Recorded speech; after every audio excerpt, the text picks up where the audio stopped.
What's going on, everybody? John out here with you. It is the end of January, Monday, January 31st, 2022. How is everybody doing out there today? We're going to February.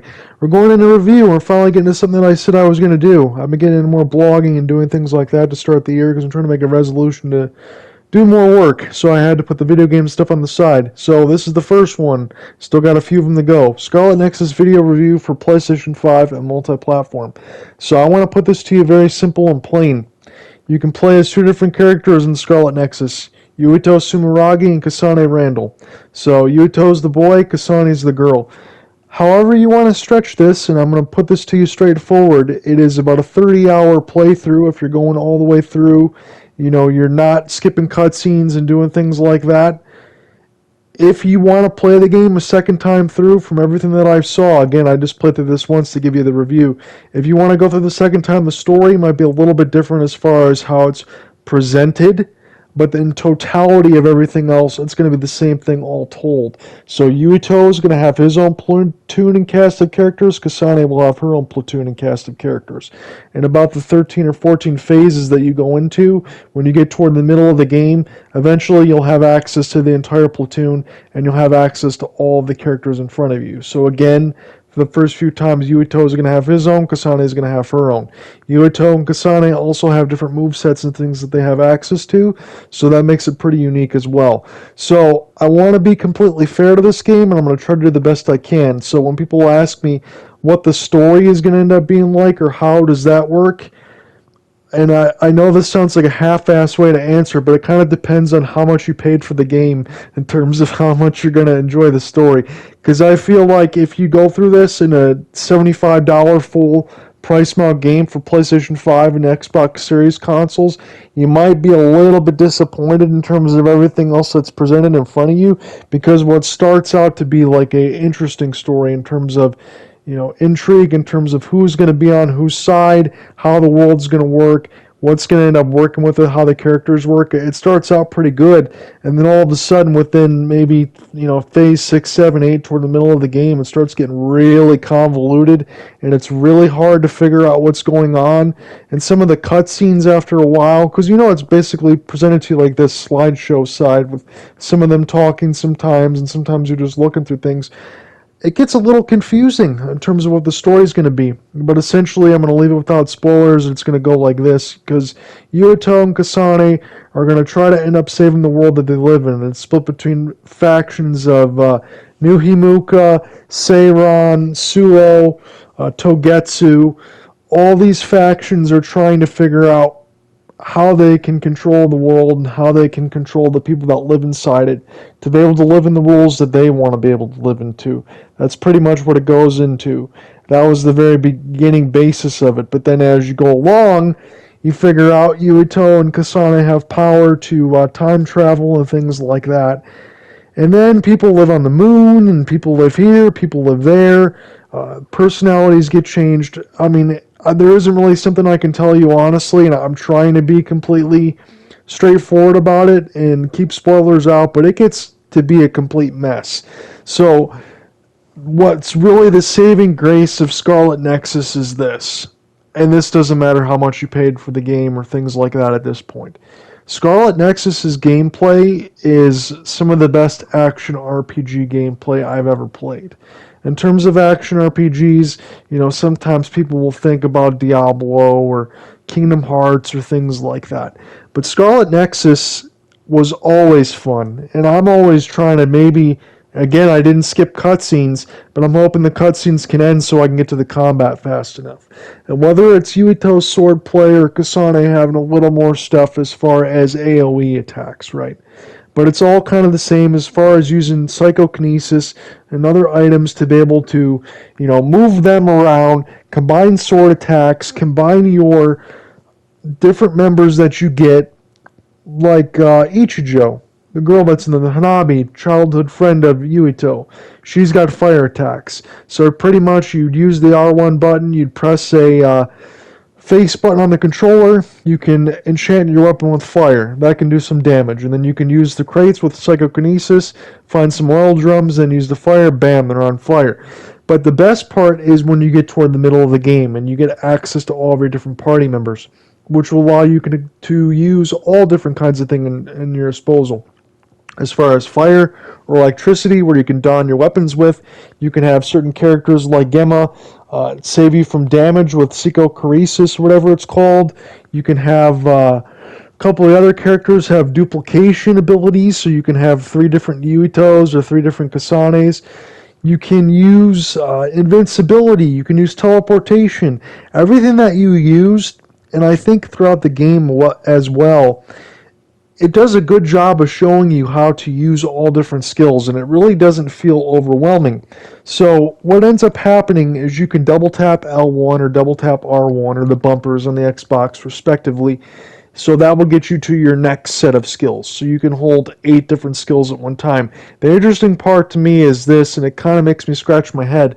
There's 9 different characters, but there's only 8 skills you can use at one time. So there will be times throughout the game, whether it's hypervelocity or duplication or things like that, or clairvoyance for Sugumi there, it's one of those times where I need this skill, but I have to go back into the menu to change it. So that is kind of annoying, the fact that you have 9 different characters and you can only hold 8.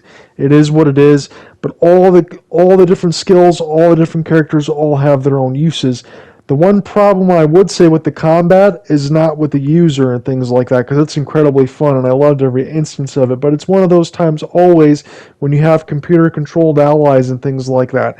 Doesn't matter how you set them, whether it would be aggressively or evasively. If you do an evasive thing, they still get hit all the time. If you do an aggressive thing, they're going to get hit all the time. The way that I ended up just using my comrades is I made them all attack the same target, and that worked out pretty good for me. So again, as you're seeing on the screen, you're going to combine throwing things with psychokinesis. You're going to use that fire. You have 2 different bars. The top bar is the health bar, and the bottom bar is a stun meter. And once that's done, you can press L2 or the trigger on the Xbox and things like that, and then do a complete finishing move. So it really is a joy in terms of the combat as far as moving things around. And what's cool is it's completely customizable too, as far as what you're going to be able to learn. As you level up, you can go into SAS and you can go into your brain map. SAS is what allows you to use all the different skills, as you see like red, yellow, green, blue on our screen right now for the face buttons. You can go in SAS and change those between the 9 characters, like I said, when you get a chance to access all of them. But if you go into your brain map after you level up, that's what allows you to change your skills, so you can get like double jump, or you can get more money or gold or things like that. So you can kind of just make everything your own. And then there's also a super attack after a while where you can press both sticks in that allows you to go into a brain field to do some extra damage for a certain amount of time. If you stay in it too long, you'll die immediately. But the combat and everything else is really, really fun. Now, one other bonus I would have, and again, you can dock it for story and things like that, but one of the other bonuses I have is I think like this. And don't completely flame me for all this, because I know every Persona fan is going to go out there and probably do that. You see me do a lot of reviews and play the Persona games and things like that. I review Striker and talk about it all the time. But when I played Scarlet Nexus, and you have the gift-giving system, and you're talking to your comrades and things like that in your base later in the game, it's really cool just to be able to go there, get some different items, and give it to them and see how they comment. Like the little team bound episodes and everything else are cool, but the whole story and everything else is kind of convoluted. But I did appreciate, in terms of what's different as far as Persona, there was a lot more simplistic relationship system. No, there really isn't any kind of romance options and things like that, but it's really simplistic. You go up there and talk to them, you give an item, you don't have to worry about saying the wrong thing, getting docked, and leveling down your relationship and things like that. It works pretty straightforward. There is one instance in Scarlet Nexus that I do think is a little controversial, and this would be tied to, you have to watch the anime. So when you go a little bit farther in the game, and your comrades will talk to you from both platoons, and even the ones in both platoons that you think you might be enemies at the time with, they'll say, let's meet at Mitsubi's, which is like a restaurant. So there's a specific thing after you meet with them, and you can fast travel, you can use a touchpad or whatever else, hit the select button, go in there and go to your map. You can fast travel whenever you want when you're not in an encounter and things like that. They'll say, let's go to this restaurant. So when you're fast traveling there, you'll talk to this one robot or whoever it is, and they'll say, I have a secret passcode for you to hack. And you're not going to know what the hell she's talking about unless you follow the anime, or unless you go online on your phone or whatever else to be able to figure out what the answers are going to be. So there's going to be a completely hidden aspect of the game to you unless you watch the anime or you cheat. But in terms of that, you get more money and you get really good stuff that you can put on your character and that you can unlock that can allow you to get more XP, more gold, and faster bond and things like that. So I highly recommend that you do that. If you don't watch the anime, you're going to really be left out as far as some of the items that are going to be available to you. So the best thing that I can tell you is don't skip those bonding events when you're in the room, when you're in the hideout. Talk to the characters, because I really think that was probably the most enjoyable aspect of the narrative, was figuring out your different kind of comrades' personalities and their stories and things like that. I thought it was pretty cute. It was a nice touch. I enjoyed it. Again, it's on the more basic level than Persona is and things like that, because there's not a lot of love interests, or there really isn't anything to speak of in this game. But I really did enjoy that aspect. Even though that was a little bit simplistic, it was a lot of fun. As far as graphics and all that stuff, nothing is going to be mind-blowing, but everything else is really cool. I would really enjoy more than just the stilted slideshow, having them talk and things like that. However, again, as I mentioned, the gameplay is the utmost star of Scarlet Nexus. Within the 30 hours, and it could be a lot less, I really didn't do a lot of side content. I really didn't do a lot of side missions because, unfortunately, for all of you, it's one of those things that's more of a fetch quest. I really didn't find that all impressive or important to do. Sticking with the main narrative was enough. The combat and everything else kept me going for the 30-hour mark. But would I go through for another playthrough just to see a little bit different narrative as far as, some of the other characters that you would talk to first, depending on who you're using? But then again, also having the same outcome? No. But the New Game Plus option is there for you if you want to go ahead and continue to trophy hunt. I probably finished, I want to be honest with it, and say about level 62 to 63 at the end of the game. You can go back in there in the New Game Plus, no problem, with all your weapons and whatever else left over, and continue to where you want to, but it's ultimately not needed. So at the end of the day, what would I give Scarlet Nexus, and how do I really feel about the game? So again, I really have to dock it. You might be thinking different on any side depending on if you like the story or not.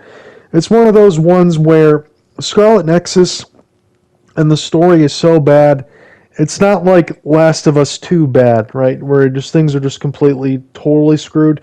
But it's a mess. It really is a mess. So if I give the gameplay a 10, which is honestly, I really almost want to give the gameplay a 10 because I really enjoyed it that much and it carried it all the way through for me and I never really got bored of that aspect. But I gave the story, I'm not going to give the story a 0, but I'll give the story like a 6 or 5. I mean, there's parts that are okay, and there's parts I thought that were intriguing from the beginning, and then it just kind of got away from all that stuff. So at the grand scheme of things, if I was going to average it out, it would be nothing more than a 7 for Scarlet Nexus. But I feel like it's a better game than that. I really do. The narrative is very poor to me. I really didn't enjoy it that much. But I feel like this is a game, and I feel like right now, if you go out and get this game, it's pretty much only $25-$30. You're really going to enjoy it if you like action RPGs and all that. It really carries its weight, and it does damn well in that regard. It was one of the most fun games I played as far as the combat system. I just wish the story was a little bit better. But I did like the camaraderie between the characters, especially when you're in the hideout, things like that. That was really enjoyable. All the side content, the bonds, the things that you can get, and all that was really cool as far as all of that. But as far as the main story plot lines, I scratched my head a few times. What do you think? Facebook.com/TVUGunslinger, Twitter @JohnRyanot. Trying to give you an honest outlook of Scarlet Nexus. Let me know what you think.